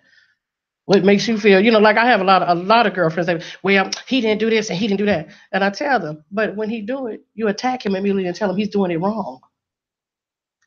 So you just transitioned us. And if you do that to a man, if you attack a man, he's only going to take it so long. And then what he's going to do is he's going to start walling off parts of who he is to you, and you will never get in. And then you be saying, that's how men respond. You all call it caving. But what we're actually doing is kicking you out of the house of our heart. We will kick you completely out, and so that it's cold. Yes, they do it fast. They can do it fast. Yeah, we do it fast. We do it fast. Fast. We do it. You know what causes us to do it? Complaining and criticism. Yeah. Because you are telling a man, I disapprove of you, and that is what the majority of men need. The Bible tells us men need respect. If you look up the word respect, it means deep, and that will transition us into our next topic. All right. Terry Connor, when I mentioned her book, it's called My Truth, Short Stories of Joy and Pain. Okay. Love her book. I have it here in the studio with me. Yes, I need an autographed copy, Terry. Yes, leave it here. We'll have Terry come in and autograph some copies. I think you can get it at Amazon. Where did I get it? I think Amazon will, but get the book, please, please, please. My Truth, Short Stories of Joy and Pain. So the next topic I'd like to discuss is, this came up in our group, He Said, She Said on Facebook. We talk about these issues in the group a lot, like we do on this panel. It goes back and forth. And one thing that came up is, can you love a man who you are not in awe of? Now, I'm going to say, can you love a man that you are not in awe of? Definition, please. Right. Could you use the word in a sentence? Use it in a sentence. I'll place some origin of the word. Awe, the feeling of reverential respect mixed with fear or wonder. Now, I was going to look up reverential because I was like, that's a word in itself, but I didn't. So we're going to go with the feeling of reverential, if I'm pronouncing it correctly, because like a car part. Did you fix the reverential? It's leaking. The feeling of reverential respect mixed with fear or wonder. So what came up, and hopefully everyone in the He Said, She Said group won't mind. Saudia, some of your comments here on this topic, because she and I, we were two that were kind of really going back and forth over this and the word awe. And I know one of the things she mentioned was that she's in awe of pyramids. And so she is not in awe of a mere man. And especially some of the things some people listed as things they were in awe of, to her felt very common. She was like, so we're in awe of people doing common things? These are everyday things. Am I supposed to be in awe of? She says she's not in awe of any man. Because if awe is building pyramids and these great Gigantic. What a word am I making up here? Ginormous. Ginormous. Ginormous things, then yes, the mere mortal has no way to be in awe of them. So James said, you know what? Let's talk about that. I was like, you know what? That one went on and on. We have some topics that don't stop being talked about, and that was one of them. I have kind of flip-flopped on this. My original thought is no, you cannot be in love. You cannot truly love a man. I'm not talking about a woman. You cannot truly love a man with whom you are not in awe of, because the word awe means respect. Every man needs respect. And so that was my initial thought. Now and then it switched. It evolved. I'm confused though, because what about the fear part? You know, I think the piece of that word, because at first I wanted to agree with the post, but then when we went to the definition piece of the word, was origin. The word, could you use the word in a sentence? I was like, I don't know about this whole a fear. So are we in mixed? Fear, it's mixed. And I do believe fear of maybe losing that person. I do think most relationships, people have a mixture of fear. I think that's the one reason why we don't open up. We're afraid to love to a certain degree.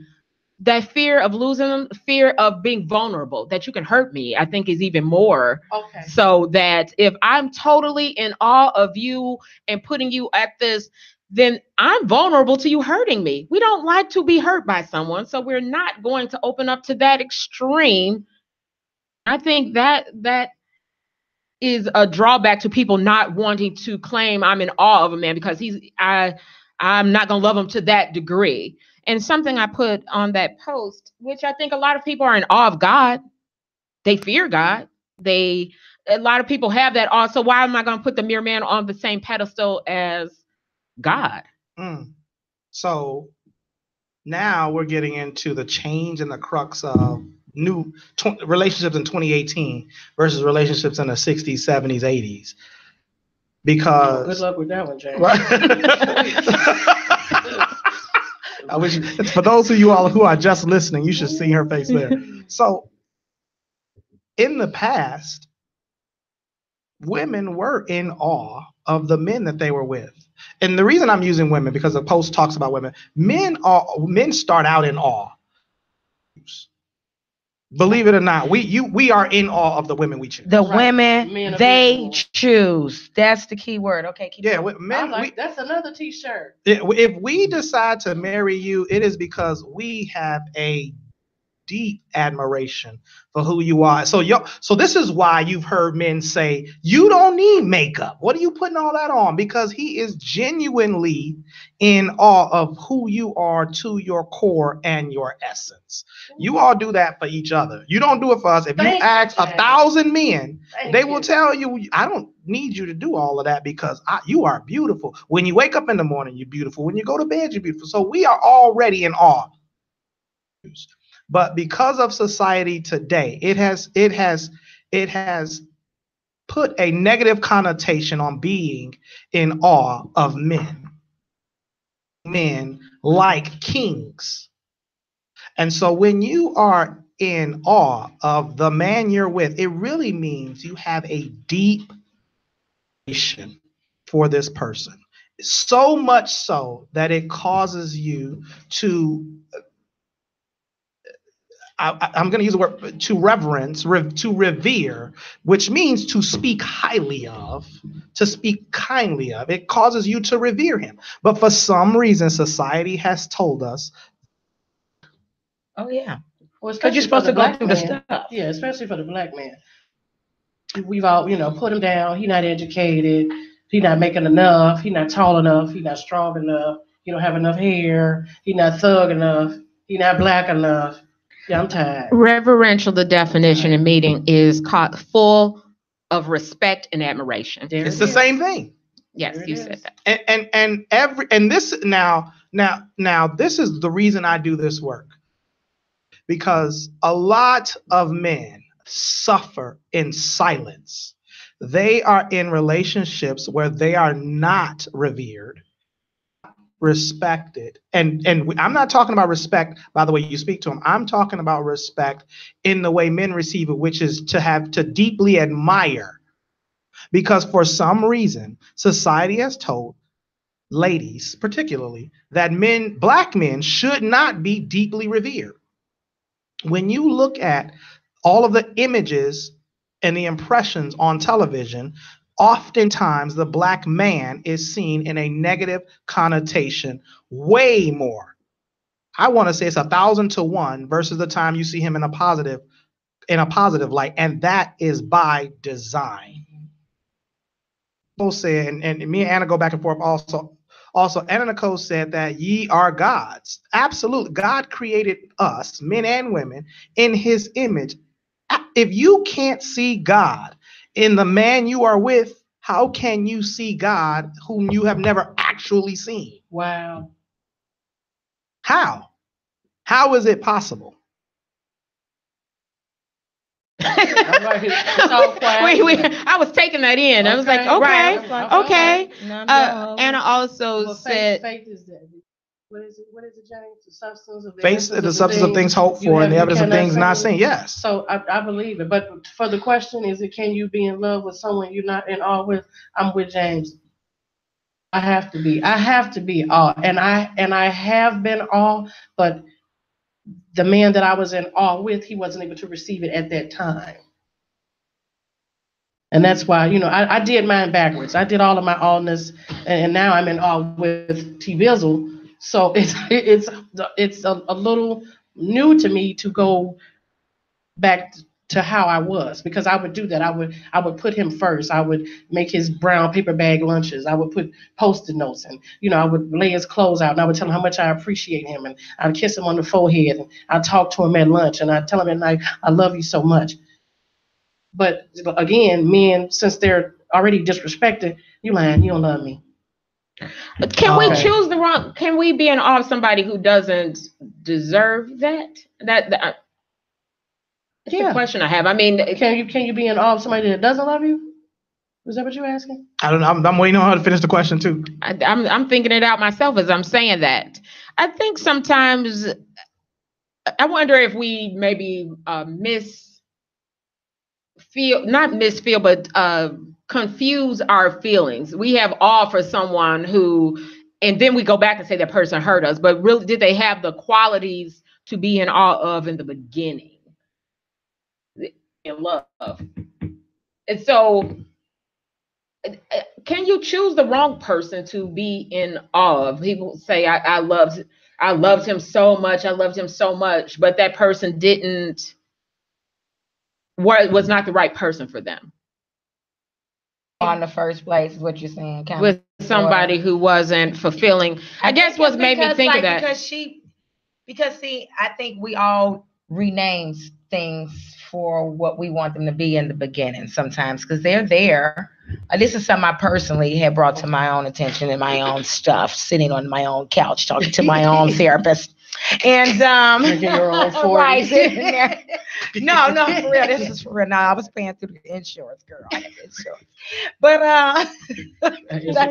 but what she had me go back to was the beginning of one particular situation, and asked me, like, the things that I was sitting on that couch for 7 years in the game, was it present? And had I renamed it something else? And so sometimes it's kind of, I think it's tied to that whole, we in all of the potential we see of the David. That's probably more it. And we think that, and then like even with T. Bizzle's example of her own thing, and she walking away feeling like he wasn't ready, but sometimes we given the wrong things. We thought that the lunch bag and all that was good stuff, and it might have been, but not for that man. Another man he probably would have been fine if you'd have gave him the ramen noodles and stuff. He thought you was doing too much.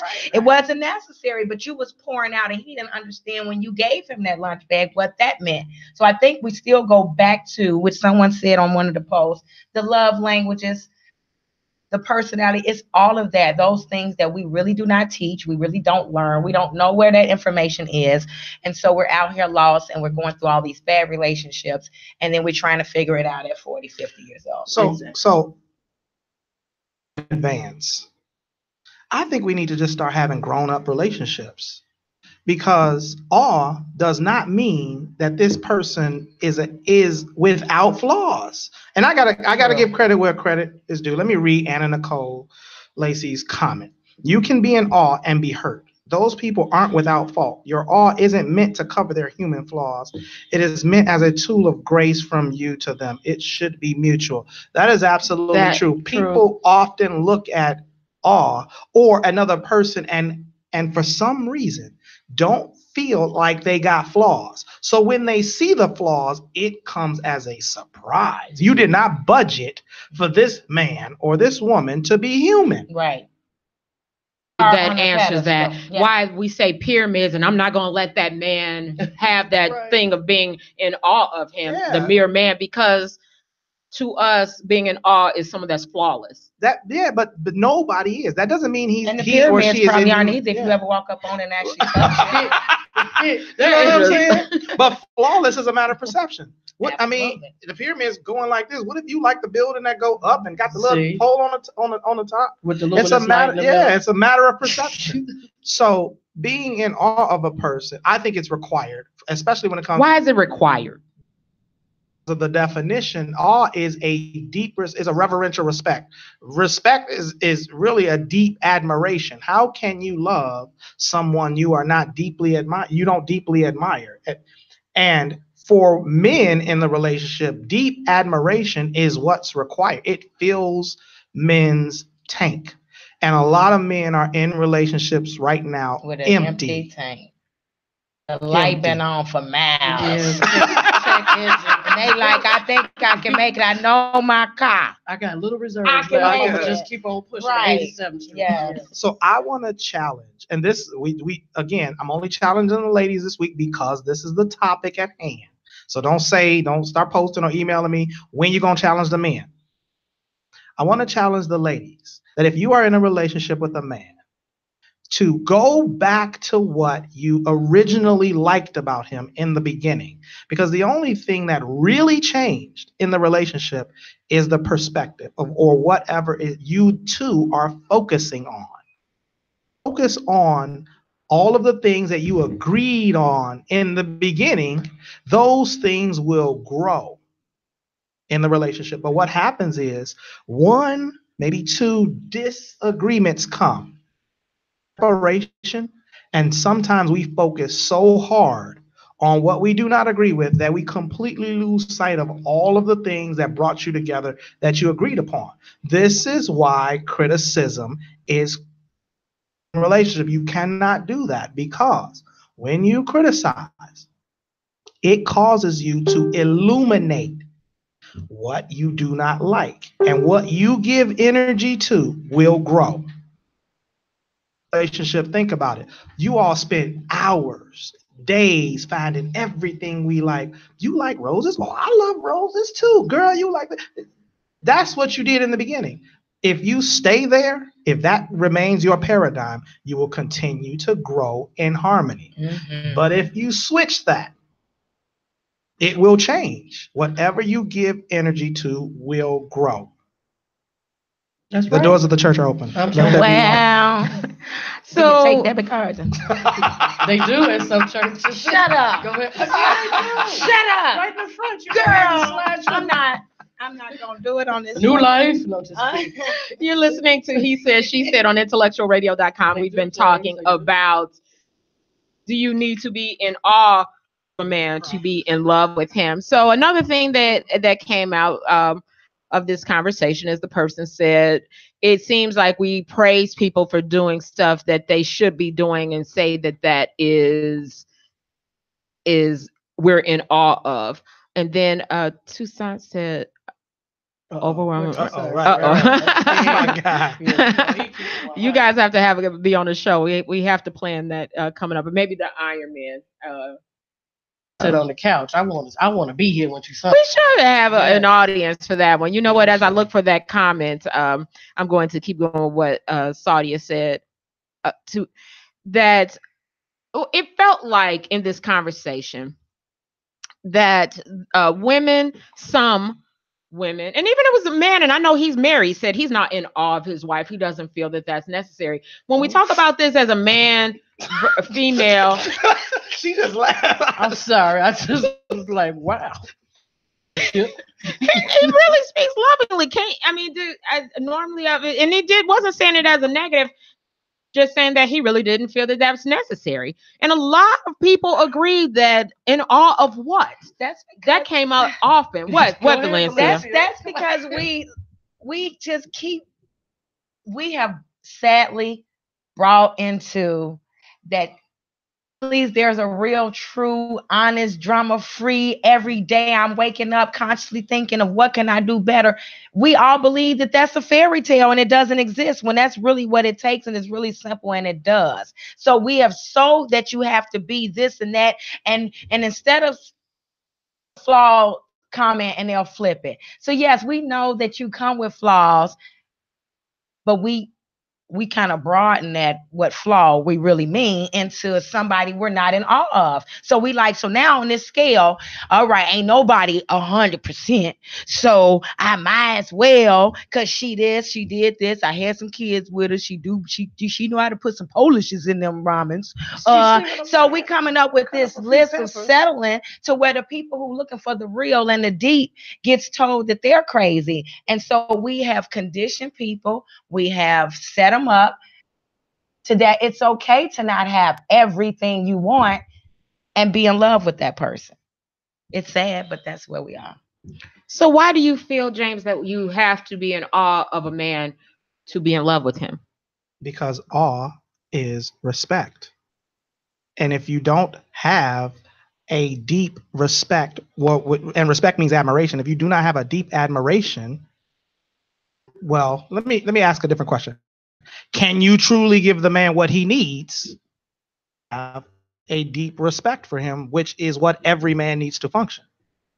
Now let's put it in the workplace. If you have a boss that you think don't know what the F they doing, you have no respect for them, how do you perform with that person? How do you want to make that team grow, that company grow? Or do you be like, I'm just coming for my check because this fool? But versus if you go to a job and you see this person and you like, oh man, this person is smart. He's growing. Oh man, I'm inspiring me. I'm gonna get my own bit. Now you ready to grow because that person is inspiring. But once again, we forget about that when we go home. It's the same thing. You respond better, you work better, harder for somebody you think is smart, that you admire, respect, and all of that. And it's not about putting your boss on a pedestal that we afraid to put the man that we want to spend the rest of our lives with. We'll put a boss there first. We'll put a friend there first. They'll put a pastor there. Oh my gosh, they'll put a pastor there in a minute. And we won't put you don't know what that pastor has. Because I think that's the fear part. That's there comes in the fear. Okay. Because my boss can't hurt me. I can revere him, respect him. As soon as he do something, I'm gone. I go look for another job. And things. So you explain that for us. That part of that we can do things in a workplace and see it so clearly that if I don't respect you, no problem. I don't respect you, I'm not listening to you. But if I respect you, I want to work for you. I want to succeed. I want us to succeed.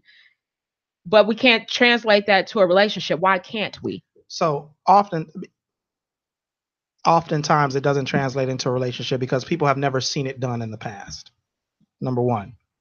So, and number two, when you're dealing in fear, quite literally the opposite of God. The spirit of fear is its own relationship by itself. And so many people are not available to have a relationship with because they have a relationship with fear. I'm going to say that again. Many people are not available to have a relationship with their spouse because they have a relationship with fear, which means you are oftentimes afraid of something that has not taken place, that may never take place.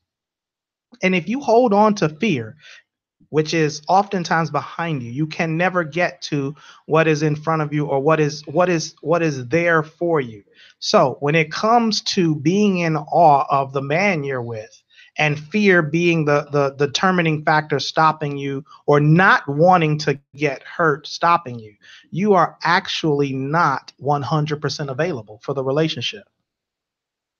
A relationship takes 100% vulnerability on both parts. I think it's that the vulnerability. No, if some people, when they've been hurt, really proclaim that they will never be hurt like that again. And the way to never be hurt like that again is to not let you totally in my heart, totally, I got this little, I love you and things, but sometimes it's this little thing of we protect, keep this shield of protection around this layer of the heart. And to be in awe of you means to be vulnerable. And then I could be hurt by you. So it's not, so it doesn't feel good to love you to that extreme, because what if I don't have you? To that extreme. And here's the sad part about that.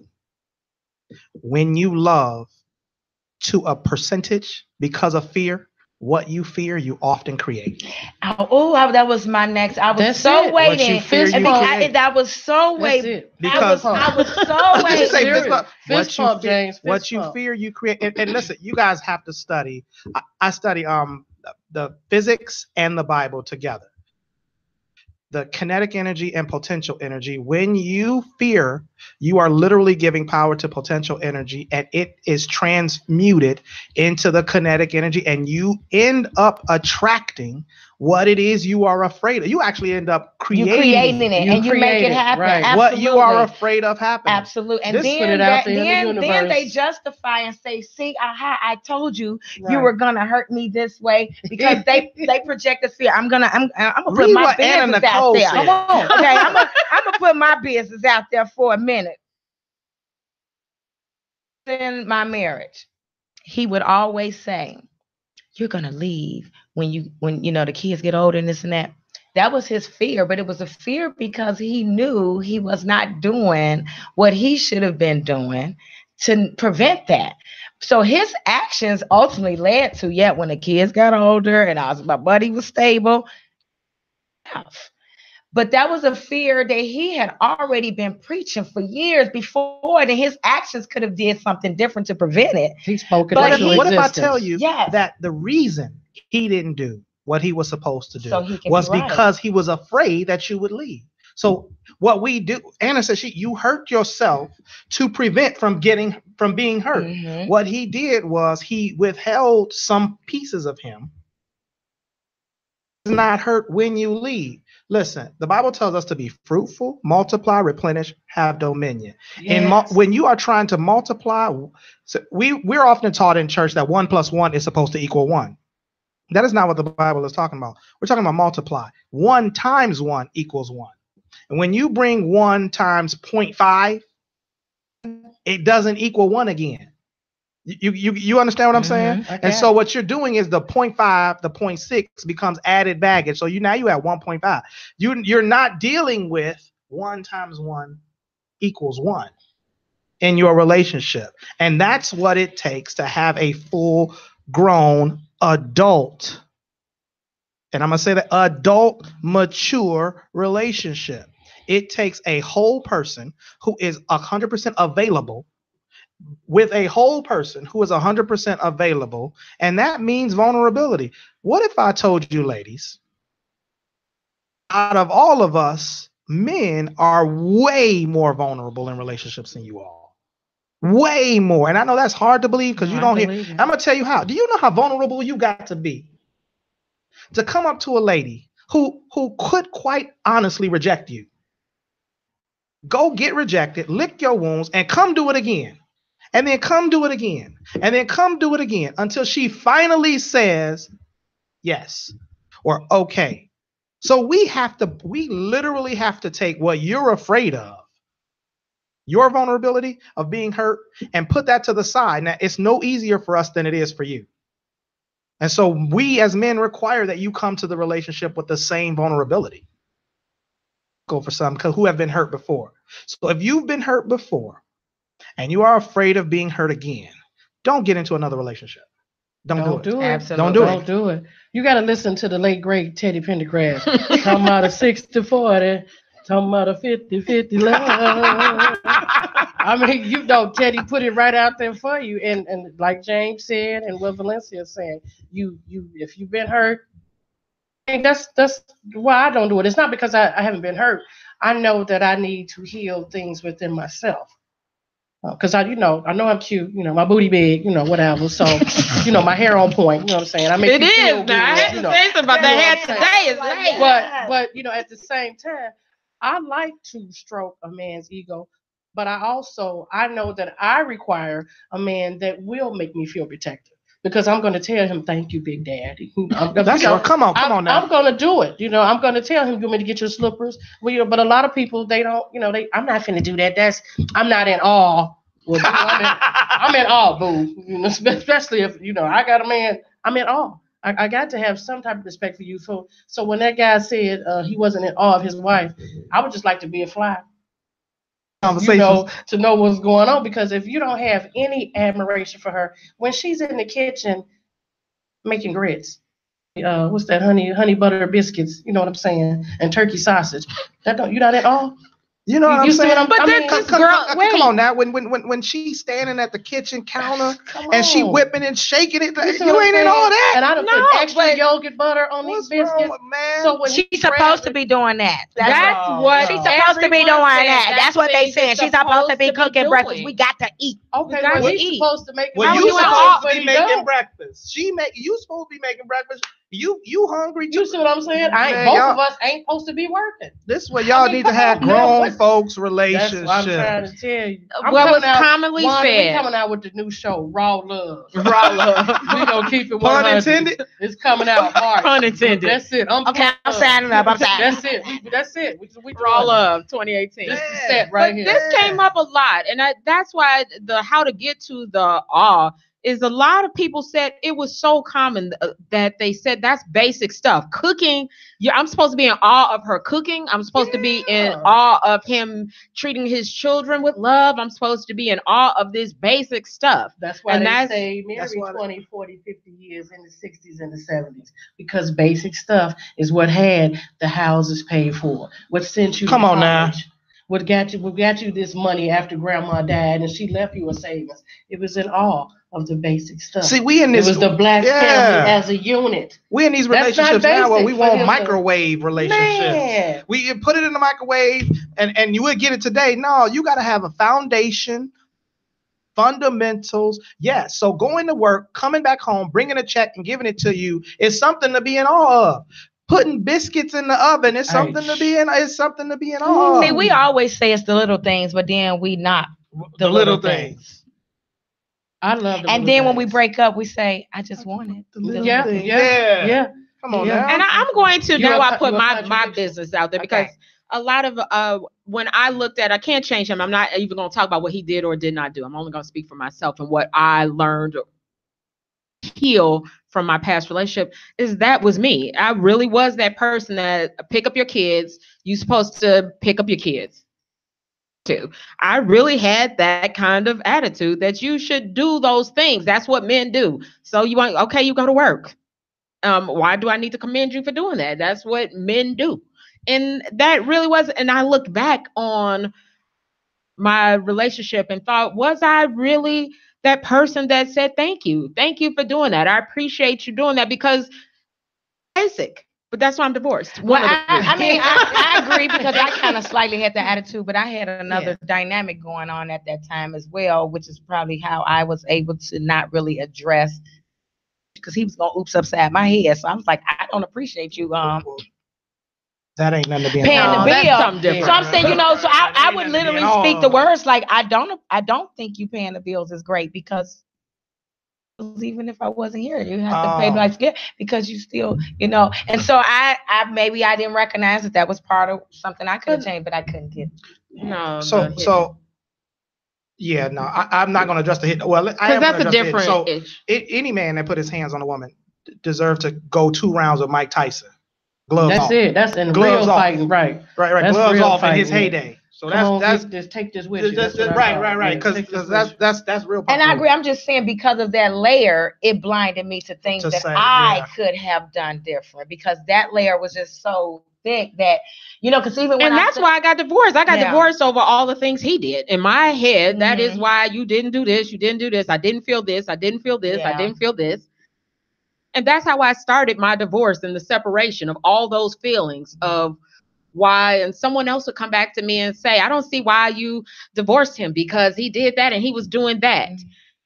And I felt like, well, that didn't mean nothing. That was, or he was supposed to do that. So to me, and then that's when I started looking at things a little bit differently and realizing that in the beginning, if I hadn't even thought to do it, honestly, I never saw my mother do it. My parents lived together and she didn't praise them for doing things like that. I mean, they lived. I saw my parents together and they lived, but I never really saw a mother who said, oh, wow, whoever complimented my dad, only if it got a gift, but never saw that interchange. So now I think back, and now what I didn't do, if I thought of all the things I didn't do, I didn't appreciate.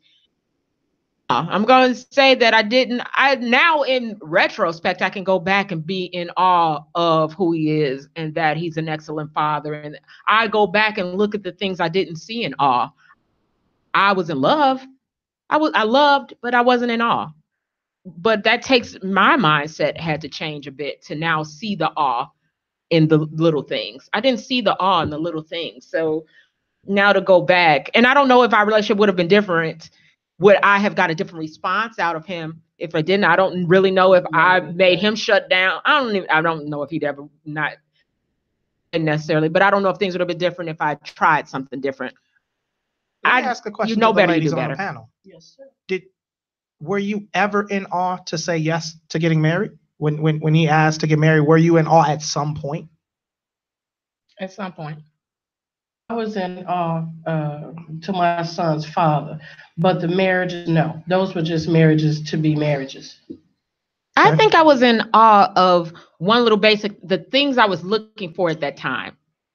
What you saw, and I saw other stuff. I saw what I needed Yes. based on a past relationship, based on I was looking for somebody who could do these exact things, good credit, good that I wanted to build a house. I had these goals in my head, and this person could get me to those, and I loved him, but I didn't look of how I wanted to feel. I never looked at the relationship that way of what I wanted to get out of it. I was looking for where I wanted to build from.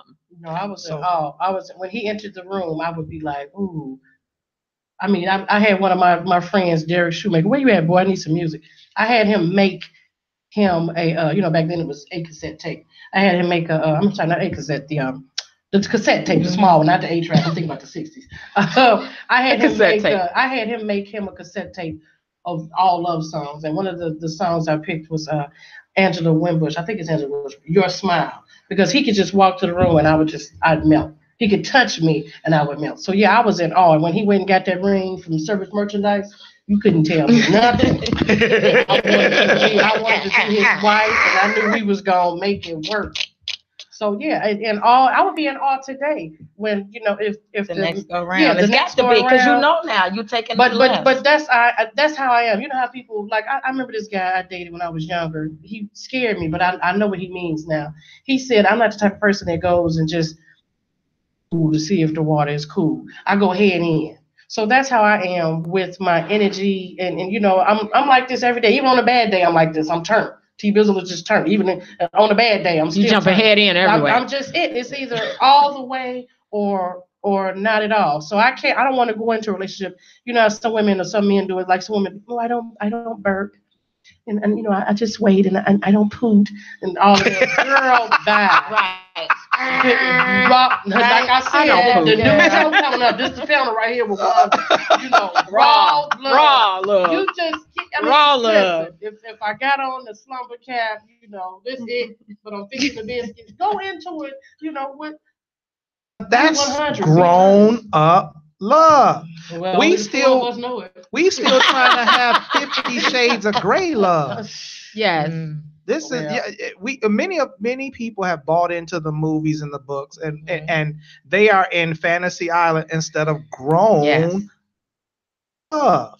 If you don't turn your man on in a shower cap and a robe, fixing biscuits, shaking your tail or beating the eggs, that's something's wrong. If he don't turn you on In the same manner, walking in the house or him in the kitchen, washing the dishes, fixing you a biscuit, pouring you a drink, something is wrong. I'm trying to tell you.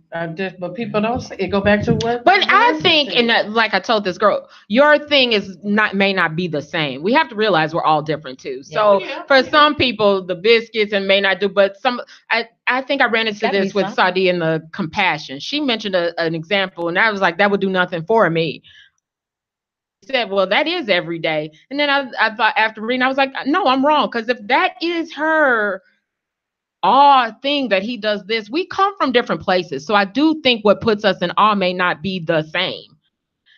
Oh, right. Yeah. I agree with that. I'm with you on that. I agree. We got our different awes may, but so you have to know what your awe is. Your awe may not be the walking around in the road, but it's that as long as you have the awe. You have the awe, you have that feeling. Your feeling is not gonna match, and that's what we got into this discussion about in this group. The essence of a person, not the transaction. The transaction. And that's why when you said, and that's why I wanted to say that a little different, because if they're walking around in a bonnet, and that don't mean, people then start arguing that, so with no bonnet, that don't move me, so that's not awe.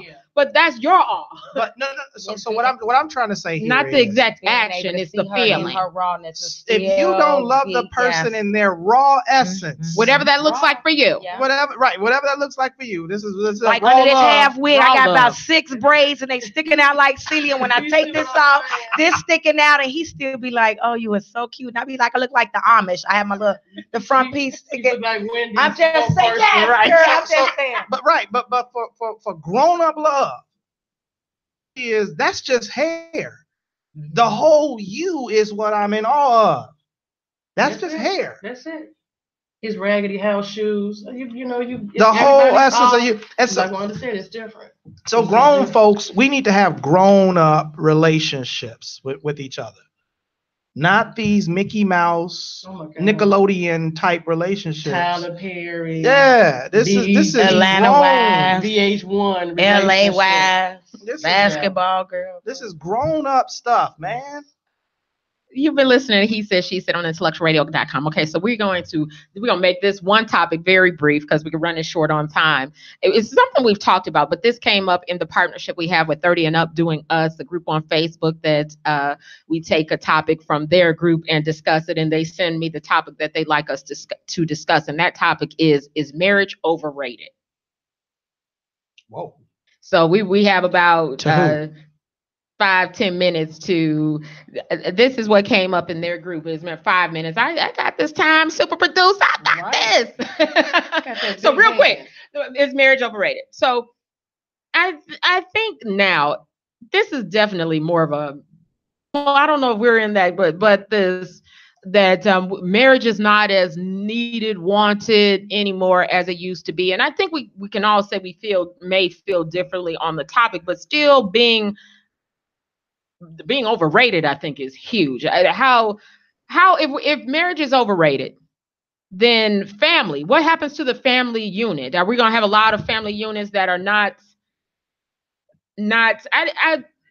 I go back and now what I'm saying, what I want for myself and what I believe in as a whole is going to be different. I totally believe in marriage. I still do. I think it's needed for families. I need for us to feel that connection with each other, to be connected as a unit. Is important to raise our children as a family. But now what people say, you don't need that to be a family. Benefits to it then. Ooh. Vanessa, you want to take this one? Well, I'm looking at you, James. I'll say really quick, the statement should say marriage is underrated. We have brought into the whole campaign that once, if you look at it, we're the ones that are still saying that, our community, because the rest of them still doing Everybody it. Get married. Okay, so it's being sold to us to break us down because of and really with that, and it has worked. And now you have this whole platform. Oh, it's overrated, and anybody wants to get married, y'all run around trying to get married. That's stupid. What's the point? We can go to a lawyer and set up bonds, trusts, and we can do all that stuff. So at the end of the day, it's sad that we have allowed people to have us get to the point of this. It's sad that we have They have let us see the wrong relationships. And so now we say it's okay. I don't want to do it. I don't want to go there. Even if he's wealthy, he's going to cheat. If he's this, he's going to that. If he's loyal, he's broke. If he's this, he's that. And they've really broken down every man that we have to look at. And we brought into it, and then they broken down every woman. Oh, well, if she has goals, if she wants something, she a gold digger. If she would do this, have a baby, she's trying to trap you. Yeah. If she this, then that, she gonna do that. So and we and then this is what. I don't know. I heard them all. It's like this is what, and we sell it, and then we have bought it, and then now we have just broken down the whole community, and we have not gotten to. We've gotten away from talking the strength, the real bond, teaching the real deepness, the real grown-up relationships that we should be having. Because if we would teach that. And if we'd emulate that, absolutely, our children would see more successful relationships. And then it's underrated. I agree with Valencia. Places that marriage is the cornerstone of society. We need families and marriages in order to evolve as a society.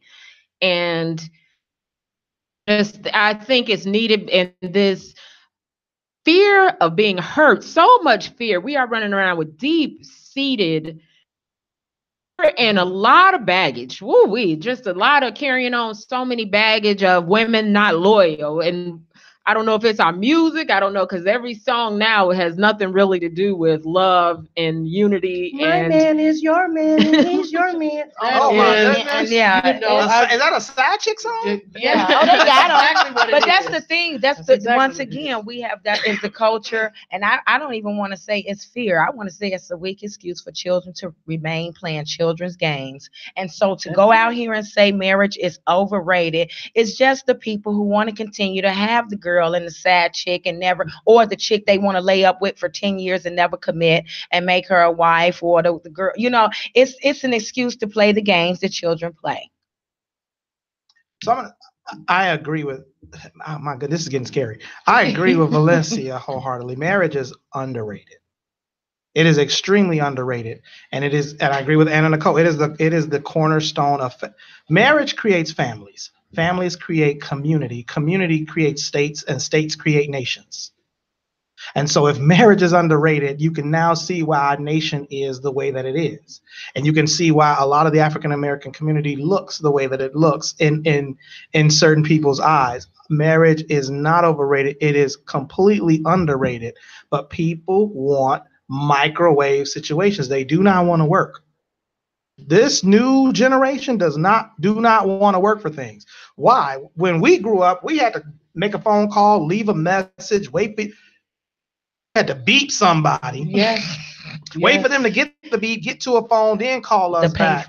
And now you don't even have to do that. You can send them a quick little Snapchat of everything you want to say, or you can send them a text or whatever. So we're in a microwave society, and marriage is work, and people don't want to work.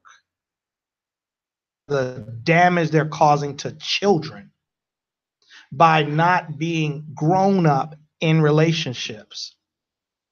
We are causing a lot of pain to the children, and the generations get worse. Somebody has to start and reverse this slide. It's, again, the reason I do the work at coaching people on relationships and how to communicate with one another, because this is sad.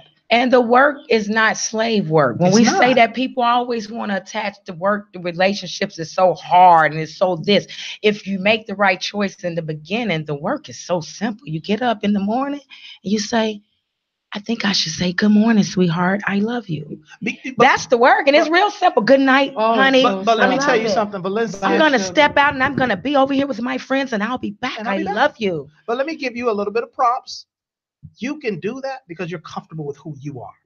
Oh, that's it. Okay. You can do that because you love you. You're comfortable with you. You happy in your skin. You can be out, whether you're with your man or without your man, you're going to be Valencia. Mm-hmm. And so many people are struggling with loving who they are. Genuinely loving who they are. You cannot be in love with someone else. You cannot display the love with someone else, because love is energy. You cannot pour that energy into someone else. If you don't have it for you, you can't do it. Yeah, that was deep. I agree with everybody. Marriage is underrated, and it's just like with marriage is a bond. So you remember, I know you all remember this, the savings bond. bond, and then it grew after years, and you get a $50 bond, and by the time we get 25, it matures. 5,000, because it matured. So you went from a child and you matured into that. Well, you had some good parents. So that and I spent mine too, my first marriage. So when they want to have the eye, but you don't know when it's just the eye. That's how you die. You know what I'm saying? Yeah. When it's we, then we're loving, and they don't want that. So then you're teaching the kids, it's okay to be a thought. It's okay to go ahead and sell dope. You can do all this by yourself. You don't need no female. You don't need no man. And there's our black community. I want that to be our next topic, because that was another one that was very hot. And he said, she said, the needing of a man. Okay, we're going to talk about that. That'll be next week, guys. Well, I'm going to be a guest. Come on in. James. The needing of a man. Man or not. Well, I need a man. You listening today? I need a man. I don't want to put gas in the car by myself. You listening? I need you. James, how can they reach you? Well, I'm at www.jamesborshade.com. I'm also at www.circleurban.org. At Coach James Borshade. I'm on Twitter, Instagram, the same. I'm gonna give me some of that important sound and stuff behind my name, stuff .org, com, stuff like that. I want me. I'm gonna put my stuff my out there. His websites, Facebook page, and all that. I'm just joking. I got some, but I'm. Okay, give me your son number. I need. Valencia Jackson on Facebook. Holla for the new show. T Bizzle, the Instagram T Bizzle is a nut. Chicago Girlfriends, Tuesdays at 9 o'clock, Intellectual Radio. YouTube, T Bizzle. Sexy, light skin. Just type it in at T Bizzle. I might come up then. I don't know about that.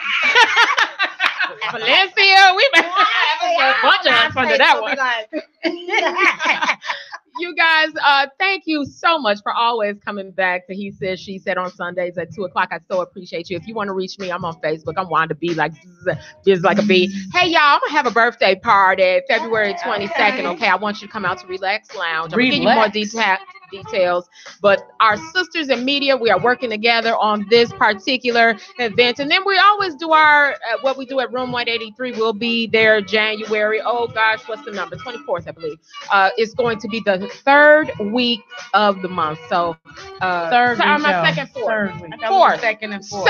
I'm not gonna mess it up again. Okay, it's the fourth Wednesday. Please don't check her page when she get correct check my page and we're gonna be there. We're gonna get mixed game night and a topic. We're gonna put them both together. But then you coming out. My birthday is Valentine's Day, but I'm gonna be celebrating February 22nd. You better put it on your calendar. I want to see all of you there. I'm not telling my age, but I'm gonna be there. So again, thank you guys for coming out. Thank you, panel. Great discussion. We'll see you back next week. We're going to talk about needing a man. But please come back to He Says, She Says, Sundays at 2 o'clock on IntellectualRadio.com. See you next week. That's a question.